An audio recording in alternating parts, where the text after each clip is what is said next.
Just when you thought Shmup Fusion couldn't get any more extreme, in comes 01010111 with one of the coolest shooting combinations we've yet seen. One Ship, Two Ship Redshift Blueshift is an awesome little hybrid that incorporates vertical style shooting with Breakout to make a sweet little competitive game. Oh, and it was only made in 2 days. Let's take a closer look. I didn't think it'd be that easy.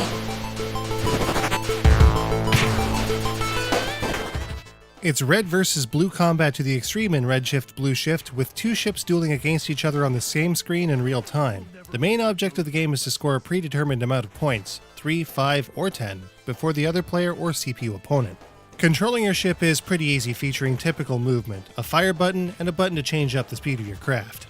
Players have access to 3 different ships. Precision Fighter Indra has a twin shot and fair movement rate, which is slower when the speed change button is pressed. Jet Booster Variant has a single shot and a smaller reflex surface but faster movement with speed change and a larger form factor.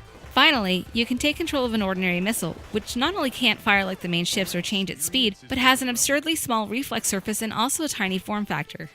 When the game starts, a small breakout-style ball hangs in the balance in the center of the screen. When the screen shifts to either ship's color, the ship changes into a reflective paddle mode, which will rebound the ball back to the top of the screen, but prevents the ship from firing. When it bounces back, the color will shift to the other players and they'll need to reflect the ball in turn. Miss it, and the opposing color scores a point. All the while, shootable pods of like an opposing color will appear on screen, opposite to the shifted color. If they match your color, they can be shot or destroyed. Shooting these pods will enable various defense measures like shields, drones, and missile salvos. Care should be taken, as if your craft is hit by enemy fire or missiles, you'll be frozen in place for a small while, which is more than enough time to miss the ball. Your main shot is your best defense, as homing missile attacks can be shot down in addition to the enemies that will track fire at you. So long, of course, as they're the same color that you are. Unlike Breakout and its many clones, players are free to fly around the entire playfield in order to reflect the ball and avoid enemy attack. A keyboard can be used to play, but Redshift Blueshift was also programmed for an Xbox 360 controller. As such, only the analog stick can be used to move, but analog movement also applies. We also tried the SLS Saturn USB pad to no avail, and while the Nintendo NES 30 Bluetooth controller does work for gameplay, the button mapping is completely wonky. It all comes together to make a game that, while simple, is not only a lot of fun to play but will keep you on your toes, especially when a round lasts an especially long time. The ball increases in speed with each reflection, so a pair of skilled players can really make for some intense white-knuckled rounds. But it's not without a few technical glitches. Being that this game was so quickly put together, it's not surprising to find a few game-crashing bugs, though they are mostly associated with connecting new controllers while the game is already running. Thankfully, they are usually ironed out almost as soon as they are found and reported. As a single-player game, Redshift Blueshift is one that is pretty easy to get through. But as a multiplayer game, though, it's flipping brilliant. Perfect for tournament-style settings, Redshift Blueshift exemplifies competitive play with a shooting twist. I didn't think it'd be that easy.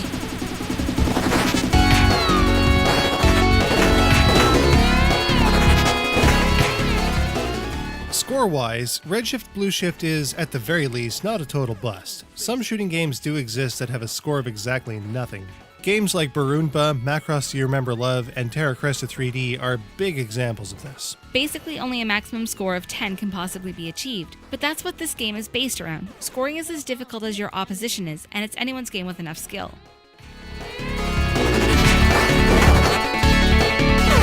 This is the legendary Blue Pilot. For a game that was only made in 2 days, there sure is a lot of polish to Redshift Blueshift. Featuring sweet 8-bit style pixel art and some truly awesome 16-bit synth, this is a game that retro enthusiasts will surely dig. It may be more or less minimalist with nothing more than a star field, one enemy type, one power-up pod, and a high visibility ball, but there's an elegance to it as well. Both the Indra and the Varian both sport pretty cool designs after all. Things can get pretty visually hectic as well, especially with your shots, enemy attacks, engine exhaust, and explosions happening all around you as you race for the ball. In a good way, of course. The pilots are also well detailed and as well designed as the rest of the game, so all in all, it's pretty visually slick.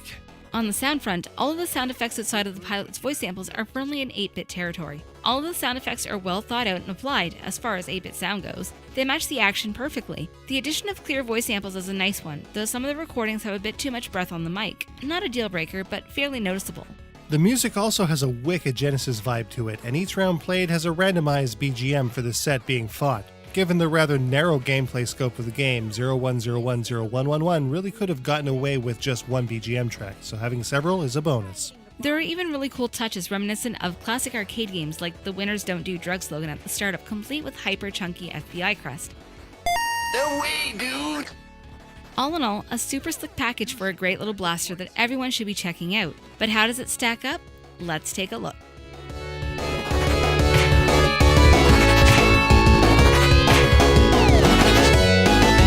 Your inexperience is overwhelming.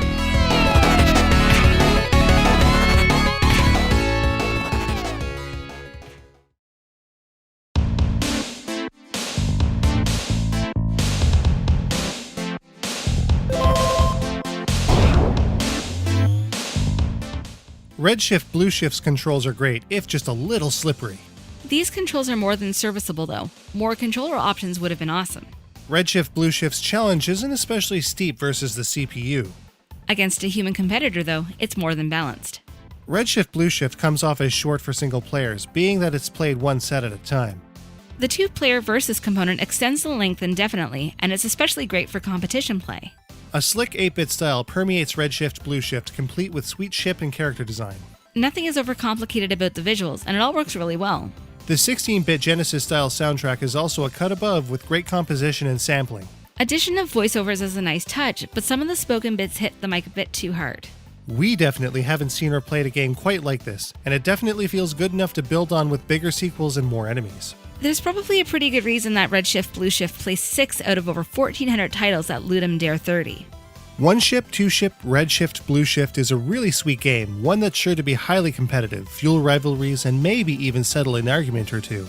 For a game that was made in only 2 days, it sure does have a lot of potential staying power, and it gets a 4.25 out of 5. What's better than playing a crazy fun shooting hybrid game? Getting it for only $2. Or $3 if you want its sweet OST as well. You can get One Ship, Two Ship, Redshift Blueshift today at 01010111.itch.io/redshift-blueshift. Available only on Windows.